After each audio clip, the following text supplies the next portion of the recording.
আওয়ামী লীগের সাধারণ সম্পাদক ওবায়দুল কাদের ভাগ্যবান একজন ব্যক্তি। আওয়ামী লীগের সাধারণ সম্পাদক হিসেবে তিনি ইতিহাস সৃষ্টি করেছেন। টানা 3 বারের সাধারণ সম্পাদক হিসেবে দায়িত্ব পালন করেছেন। দল এবং মন্ত্রণালয় সামলাতে তিনি হিমশিম খান না, বরং ভালোই উপভোগ করেন। প্রতিদিনই তিনি দলীয় কার্যালয় অথবা আওয়ামী লীগ সভাপতির কার্যালয়ে উপস্থিত হন এবং সাংবাদিকদের ব্রিফ করেন। আর এই ব্রিফের প্রধান বিষয় থাকে বিএনপির সমালোচনা করা। বিভিন্ন ইস্যু নিয়ে তিনি হরহামেশাই কথা বলেন। মন্ত্রণালয়ের বিষয় নিয়েও তিনি মাঝে মাঝে তার মন্ত্রণালয়ের সাংবাদিকদের সঙ্গে কথা বলেন। সাংবাদিকদের শিক্ষা দীক্ষা নিয়ে প্রশ্ন তুললেও ওবায়দুল কাদের মিডিয়া বান্ধব একজন ব্যক্তি হিসেবেও পরিচিত। তিনি সবসময় গণমাধ্যমের সঙ্গে কথা বলতে পছন্দ করেন এবং এ কারণেই তিনি প্রতিনিয়ত ইস্যু থাকুক না থাকুক সংবাদ সম্মেলন করেন।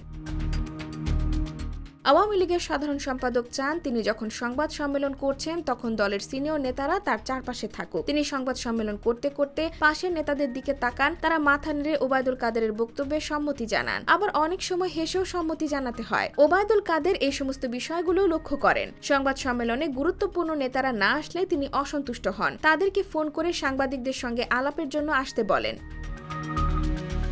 সাধারণত দেখা যায় যে সমস্ত আওয়ামী লীগের নেতারা তেমন কোনো কাজে নেই বা যারা মন্ত্রিত্ব পাননি তারাই ওবায়দুল কাদেরের চারপাশে সবসময় থাকেন। কিন্তু ওবায়দুল কাদের চান দলের আরো গুরুত্বপূর্ণ নেতারা আসুক, বিশেষ করে দলে যারা সিনিয়র আছেন তারা যেন সংবাদ সম্মেলনে উপস্থিত হন, সেটা তিনি প্রত্যাশা করেন। কিন্তু ইদানিং এই নিয়মিত সংবাদ ব্রিফিংয়ে দলের গুরুত্বপূর্ণ সিনিয়র নেতারা গড়হাজির থাকছেন, নানা কৌশলে এড়িয়ে যাচ্ছেন। নানা মহলে প্রশ্ন উঠেছে যে ওবায়দুল কাদেরের এই সংবাদ সম্মেলনগুলো কি পানসে একগুঁয়েমিতে ভরা হচ্ছে, আর এ কারণে কি দলের সিনিয়র নেতারা এই সংবাদ সম্মেলনগুলো এড়িয়ে যাচ্ছেন। এই ধরনের সংবাদ সম্মেলন প্রতিনিয়ত করার কি দরকার তা নিয়েও কেউ কেউ প্রশ্ন তুলেছেন। অনেকে মনে করেন এই ধরনের সংবাদ সম্মেলন প্রতিদিন দলের সাধারণ সম্পাদকের মতো গুরুত্বপূর্ণ ব্যক্তির করা উচিত নয়। বিভিন্ন যুগ্ম সাধারণ সম্পাদককে দিয়ে সংবাদ সম্মেলনগুলো করানো যেতে পারে। কেউ কেউ প্রশ্ন তুলেছেন প্রতিদিন সংবাদ সম্মেলন করতে হবে কেন, আর এসব কারণেই কি সিনিয়র নেতারা ওবায়দুল কাদেরকে এড়িয়ে যাচ্ছেন। আওয়ামী লীগ কার্যালয়ে গেলে এই গুঞ্জন শোনা যায়।